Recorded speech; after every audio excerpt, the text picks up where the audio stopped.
Okay, just went live on what has now turned into a Monday morning. It's just a couple minutes after midnight, and here on a Sunday, or what was a Sunday, we just saw the Sharks fall to Las Vegas 6-3. I'm going to preview Game 4, look ahead with some trends, as well as look back not only on tonight, but also Game 2 and the two victories by Las Vegas in a row. It feels like tonight, and the 6-3 score, it feels worse than that. And the series lead that the Golden Knights have at 2-1, it feels worse than that. It's not worse than that. And for the Sharks, I mean, you think about being able to even lose another game in this series and still be fine through some adversity. It's tight. Their room for error is definitely not as great. But hypothetically, they win Game 4 on Tuesday. They're going to have to change a lot of things and work a lot of things out, especially defensively. But if they win Game 4 on Tuesday, now it's turned into, from a best of 7, turned into a best of 5. It would be a best of 3, and the Sharks would have 2 of those 3 games on home ice. So really seeing the importance of earning home ice advantage in this series. As for a couple key points I want to make here, just looking back at this game tonight, 6-3, the early goals, it's been all about that. It's been all about what the Sharks have allowed to Las Vegas. If San Jose would allow 2 or fewer, and I know that's the wish list.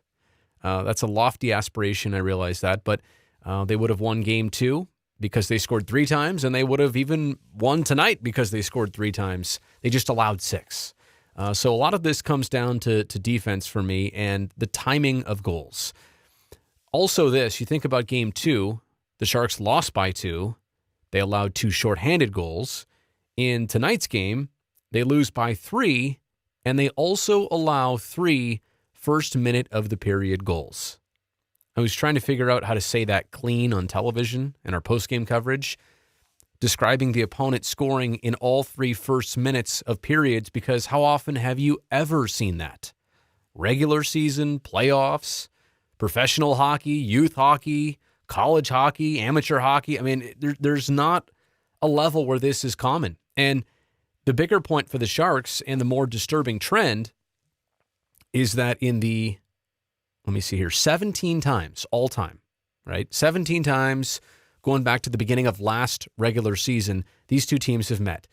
Of those 17 games, the Golden Knights have scored within the first 5 minutes of those games 9 times. 9 out of 17 times, more than half the time, they have scored their first goal, 5 minutes into the night. That's not a good trend. And especially tonight, allowing, beginning of the period goals, taking away your momentum. The Sharks had just cut it to 2-1 at the end of the first. They were looking to turn the tide of the contest. All of a sudden, you allow a quick one, and now you're chasing it by 2 goals.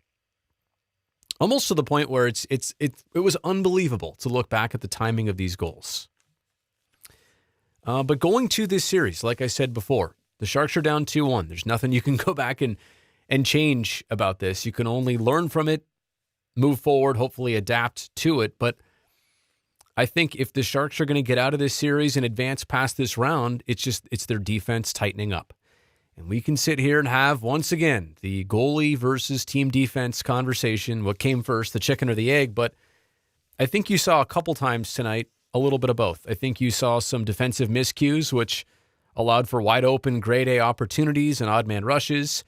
I also think you look at some chances Martin Jones would like to have all over again because they are not typical of what he lets in.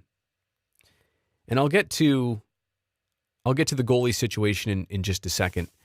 Might we see Aaron Dell start Game 4? Is that a good idea? I'll throw out the question now. I'll have my opinion on that in just a second. But yeah, it's team defense, turning around, tightening things up. And, you wonder the absence of Vlasic in tonight's game. It's one player. Don't get me wrong. It's not an entire team. Would it have made all the difference? I'm not sure. It's not fair to say. But does Vlasic log a lot of minutes, important ones, especially on the penalty kill? Absolutely. So, again, just looking back on these last 2 losses, I think you can find reasons that the Sharks were on the wrong side. Like I said, Game 2, the shorties. Game 3, the goals within the first minute. But overall, it's just the same theme. They're different things, but they fall under the same blanket of tightening up defensively and not allowing so many chances. And grade A chances. Think about the opportunities Las Vegas has had in all 3 games so far, as opposed to the Sharks. How many odd man rushes have the Sharks had in this series of 3 games so far? Or chances where a player for San Jose is completely unmarked right out front with a grade A opportunity. I feel like you can probably count them in 3 games, maybe on 2 hands. Maybe you only need 1. The Sharks haven't forced the issue, and even in terms of zone time. From tonight's game, it felt like the Sharks were in an uphill battle, and the ice was tilted all night, and it was hard for them just to establish presence in the attacking zone. Excuse me. Now, it's not to say that San Jose hasn't made these games interesting. They have. Kevin Labanc scoring 15 and a half minutes into the first, cut the lead in half. It was 2-0. All of a sudden, it's 2-1, and you start to feel like this team's going to get things rolling. Also in the third period, early on, about the 5-minute mark, Couture got one. It's 5-2. Timo Meier scored 54 seconds after that. Hey, it's 5-3. You're within that dangerous 2-goal window, but that's as close as they got it. So it's not to say that the Sharks have completely, turtled up and gone away. That's not it. It's just that oftentimes their pushes back are too little, too late. All right, let's get to the possibility of a goalie change. And you guys all probably know my take on this. And if you don't take it from me, that's fine. I think you all heard what Logan Couture said after tonight's game. I think you heard what Devin Setoguchi said on our post-game show, what Curtis Brown has been saying for a while now. Yeah, occasionally it's goaltending. Occasionally it is. You need the goalie to bail you out, and sometimes Martin Jones or Aaron Dell this season haven't been able to do that. But asking for key saves is one thing. Asking for a ridiculous amount of key saves is another. What's the realistic amount of key saves you're going to ask your goalie to make in a game? 5? 6? I don't know. Should it be like 10? And if it is 10, how many are they going to stop? I think team defense is a bit shaken. I think goaltending is a bit shaken. How could it not be after the last 2 games? And again, not just the goals allowed, but the situation and the timing of said goals.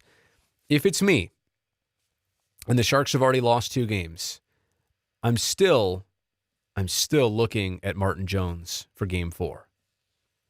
That being said, I'm also, if I'm Pete DeBoer, I've also got it in the back of my mind that if things don't go your way, either instantly or suddenly at a point in the game, or I should say early or suddenly in a point at the game, that you might be thinking about pulling that ripcord of the parachute. Now, that's the analogy I use, okay, the ripcord and the parachute, because I truly feel like once you're an NHL head coach and you're in the playoffs and you go for a goalie change, you're doing it for one of 2 reasons. And I feel like if you're Pete DeBoer and you're doing this, you are doing it for both, a combination of both. Number one, because you feel that your guy who was in there may be rattled and your team might be better suited with somebody else, or at least to try. But the other thing is that you're trying to send a message to the rest of the team. You only have so many tricks in your bag, right, at the NHL level as a head coach. There's only so many things you can do to kind of spark the team from behind the bench. And one of them is a change of goalie. So, again, that's an option.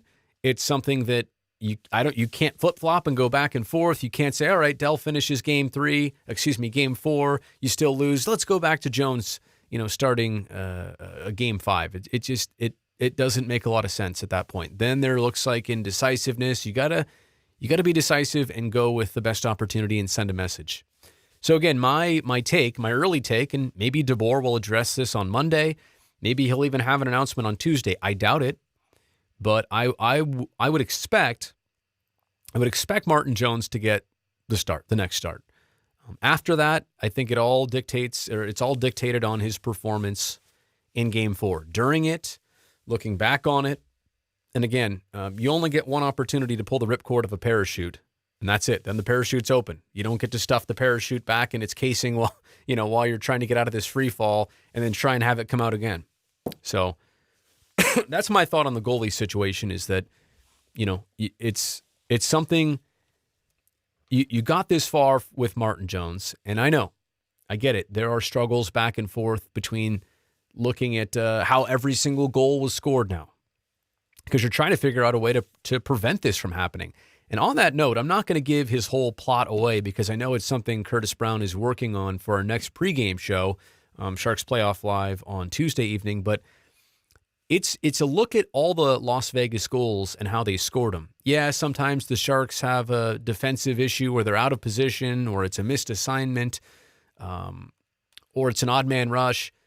But a lot of the times, the Sharks are actually fueling Las Vegas to getting these grade A opportunities. I won't give it all away. I'll have him give the details to you on Tuesday night. But you understand what I'm saying here. This is not Las Vegas starting and finishing the opportunity in its entirety. This is a lot of times the Sharks' mistakes with the puck fueling what Las Vegas is able to do off a turnover, off transition, things of that nature. How about one thing to me that is a total standout, by the way, total standout, is Las Vegas's second line.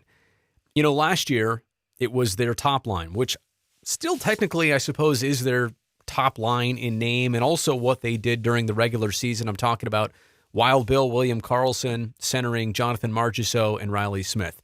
Those guys were pains in San Jose's postseason last year in round 2. But now it's all about the second line. They have been dominant in this series through 3 games so far. Paul Stastny centering Mark Stone and Max Pacioretty. Stone already has 6 goals in the series after 3 games. He had his first NHL hat trick tonight.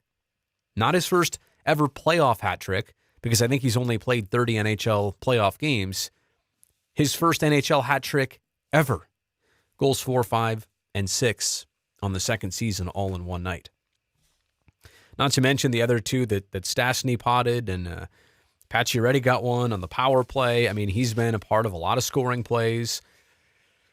It's a weird dynamic. On one hand, you look at Marchessault, Karlsson, and Smith, and you say, well, at least they've been shut down in this series. Yeah, but they are still ever dangerous, I think, as possible, and with the ability to come out and bite you in a series. You're lucky that you haven't had to face that yet, but you never know when it's going to surface. And not to mention, you're already dealing with Pacioretty, Stastny, and Stone, and you think about, acquisitions. The latest one for Las Vegas was Mark Stone at the deadline. What a turnaround he has provided that team. Yes, here in the playoffs, but also right after the deadline when they got him. I think they won 9 of their next 13 games, and this was after they were slumping mightily before the trade deadline. So they had their honeymoon period with him, and now they're getting their second season honeymoon with him. I would also throw this in there. Tonight, Game 3 was the first time Pacioretty, Stastny, or Stone had ever played a home game in the playoffs for Las Vegas at T-Mobile Arena. So how about that? All 3 of these guys getting at least a goal, contributing in some way, shape, or form in their first ever playoff game in that wild atmosphere down in Las Vegas. To me, completely. You want to talk about defense? Well, a first step would be slowing that line down, however possible. I'm not sure you're going to stop them, but the ability to slow them down would make a complete difference in this series. And it's a part of why I go back to the absence of Vlasic. Not to make excuses here or say that one player would be the entire solution, but the Sharks are definitely shorthanded in that area. And I also want to bring up Erik Karlsson for just a second. I think the more games that we watch him here in the second season, the more that we realize something is not 100% correct. I mean, and to be fair, it maybe even be 60 to 70%. Who knows? I mean, we have seen how hockey players mask injuries and play through things and play smart through things. They know they're not capable of certain maneuvers and getting from point A to point B or outskating somebody with a lower body injury. But my point is that Erik Karlsson is doing everything he can right now to play it smart instead of play it as hard as he can, because I don't know that he's capable of playing it as hard as he can right now. He was a huge factor in the first 2 games, 2 assists in each one of those. Led the Sharks in points coming into Game 3. But again, I just think the more he plays here, the more we're seeing that defensively, he's fighting through something. There's no doubt. He was also, I think, in the first 11 goals Las Vegas had scored of this series, he had been on the ice for 9 of those. Not to point it at one player, he also does play a ton of minutes. Let's state the obvious. But it's been a rough series without the puck for Karlsson, even despite the contributions that he was able to make. Kane and Reeves going at it without Michael Haley on the ice at the end. Let's first address Michael Haley. The shot that he took to the ankle, what looked to be the inside of the ankle from Shea Theodore, not encouraging. I also don't expect an update anytime soon, but not something you want to see for anybody. I don't care if he's your top line scorer or your fourth line player. The Sharks and Pete DeBoer had him matched up or had him as part of the lineup for this matchup for a specific reason. And I'm fearful, I really am, that the Sharks have lost Haley for the immediate future. Didn't come back, couldn't put any weight on the ankle, just hit him square in a really bad spot on a point-blank one-timer. And so here we are looking at it now, late in the game tonight. Yeah, do you want to see your 30-goal scorer, Evander Kane, go after Reeves? No, you don't, in a sense that you don't want Kane to get hurt. You don't want, at least it was a late game situation, so you're not, minus a key player. You don't want to see any of that. But I think for Kane, maybe that was him getting it off his chest, him getting some of the dialogue that he and Reeves have been having off his chest, getting the physical toll out there that he needed, because you'd have to think that Kane went after Reeves in that situation. Reeves up by 3 goals. Why would you do anything to allow the opponent to gain any momentum, right? So you would have to think that Kane was the one who wanted that more than Reeves. But again, now you're in a situation where maybe Michael Haley goes after one of their top players, and I'm not one who enjoys the sport of hockey for the physical retribution. I'm not. I really am not. But it just, if they're going to have a player like that, you'd think the Sharks would want to have their player like that. And for Haley to come out early and not return, not encouraging. Let me just see if there's anything else I missed here. I write down a lot of game notes, by the way, things I'd like to talk about on our post-game show, as well as maybe on a YouTube video. I'm also going to put out a little article on NBCSportsCalifornia.com for tomorrow. How close are we with Jones potentially, getting pulled? And that's another thing too. Like I was saying before, I do think he'll start Game 4, but I do think the poker, if you want to make a Vegas reference, the poker chips that he has stacked right now are not nearly as many as prior points of this season or even entering the playoffs. It's the timing of goals. And again, it's not even necessarily Jones entirely at fault here. It's more the change in direction. It's to try anything that you possibly can. And it's also not like Arundel is a bad option here.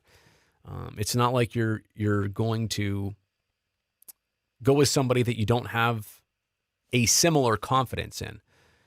You're just looking to shake things up and trying to get a different result out of it. Again, it's to me, the way I view it is it's something in Pete DeBoer's bag of tricks. Let me see what else here. Yeah, I think I'm gonna leave it at that. I'll take a look through the questions and comments here, but I do think this series, and it's crazy, right? Because the Sharks have been down 2-1 before in series that they've come back and won. As I said at the top, tonight's game felt worse than a 6-3 score. This series at 2-1 feels worse than Las Vegas having just one more win than San Jose. It would all change a lot. Game fours are pivotal. I'll close it with that in just a second. But let me look through some of the comments and questions here and just see what's being said. Austin talking about Jones's saves in this one, and I don't blame Jones. It was the defense in front of him. And, you know, the one thing that we've had this conversation before on YouTube, on podcasts, on television, on social media. We're all in the same understanding here. It's the Sharks play without the puck. They're going to go as far as their defense takes them here in 2019. It's that simple.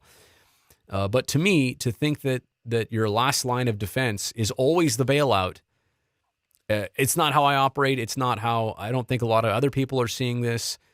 It is the last line of defense. It's not the only line, and it should come down to a lot less opportunities that their attackers see your last line of defense, like Las Vegas has been seeing Jones. That being said, I think because the fact that this has been an issue all season long, it's unfortunate that it's not surprising. It looked to me like the Sharks had really gotten away from all this in Game 1 of the series, as well as the prior two games leading into the postseason. That they had got back to their defensive ways and the old two or fewer thing was back. And it's amazing how things turned in Game 2 and the 3 quick goals that Las Vegas scored. It's even deeper and amazing what happened in Game 3. Just the storylines of this series so far. I also want to point this out. It has already been a postseason of surprises. You think about where the Pittsburgh Penguins are at right now. You think about where Tampa Bay is at right now. There's a couple other ones too. St. Louis ahead of Winnipeg in a series. So, you know, being down 2-1, I don't want to paint it like it's the end of the world. I don't. But I think we all understand here that some changes need to happen. Some detail needs more attention. See, this is what happens at 12:35 in the morning. Some detail needs more attention. It's not that the Sharks are out of this thing yet, but they're going to need some major changes to stop what is a fast-moving object in the Las Vegas Golden Knights. Let me close it out. Close it out also with my little chat on Game 4. To me, in a best-of-7 series, Game 4s are always the most telling, always the most pivotal, because think about the different results you could have after 4 games. Number one, you could have a 4-0 sweep. Now, we're not going to have that, but that's pretty one-sided. That's pretty decisive. You could also have, and this series could unfortunately have it, one team leading 3-1 after 4 games, and that would mean the Sharks are 60 bad minutes away from the end of their season. Right? So that's also pretty decisive. However, the third and only other option that you could have after 4 games is the series tied 2-2. And what does that mean? I mean, it really means that you can almost throw everything away. And like I said before, I do want to paint this scenario. If the Sharks make the proper adjustments, and if they are a little bit tighter defensively, and if they come away with Game 4, and you're Las Vegas, now what are you thinking? They got the last one. Now it's up to the Golden Knights to make the next adjustments. 2 of the next 3 games are at SAP Center, so there's inherent benefits for Team Teal. The next one's going to be huge. Game 4s always are. Let me see here if there's anything else to be discussed. And I'm taking a quick glance here through it. Here's Nirav. I hope I'm saying that name right. Carlson was on the ice for 5 out of Las Vegas's 6 goals tonight. I have to go back and double check that. I stopped counting at a certain point, but yeah, I mean it has been apparent. And this is part of hockey that it's frustrating. I know from a fan standpoint, it's definitely frustrating from a media standpoint and a broadcasting standpoint. We're looking at a player who is a shell of themselves, who is not being forthright. And this is not Carlson. This is across the board hockey culture. Nobody's forthright with their injuries at this time of the season. But it can't say the exact ailment or how bad it really is, but all he can do is play through it and not make any excuses. And that's tough on Erik Karlsson because it could be really, really bad right now. Who knows? Whatever it is, if it is bad, he's doing a great job of masking it, not complaining, and compensating through it. And again, the other point I want to make on Vlasic, it's just amazing that Joe Pavelski could have got hit in the face and the mouth like he did and stay in there the rest of this series. And then you look at Vlasic, a less graphic, less gruesome injury, but obviously it has caused some damage to 44 because he wasn't able to be part of the game tonight and hasn't even skated with the team since then. It's just amazing how the innocent stuff is the worst and some of the worst stuff players are able to play through. Worst looking stuff, I should say, they're able to play through. You know what? Brody, I'm scared. Tell me something to feel better. It's like I said before. If, and this is a big if, some changes need to be made, but if the Sharks get Game 4, you're back to square one. And you dug yourself a pretty big hole. But you got out of it and you're back to level. And then it's anybody's series all over again. So, all right, guys, I appreciate this. 26 minutes. That's 10 more than I was going to go on for. But hopefully you appreciated these thoughts. Again, like I said, I'd be going with Jones for Game 4. I would definitely keep an eye on the situation. If the need early or the need quickly is out there to put Dell in, if I'm Pete DeBoer at this point, I don't hesitate. But I give Jones in Game 3. In Game 4, I still give him that opportunity to start. All right, appreciate you guys, and I will talk to you on Tuesday on television.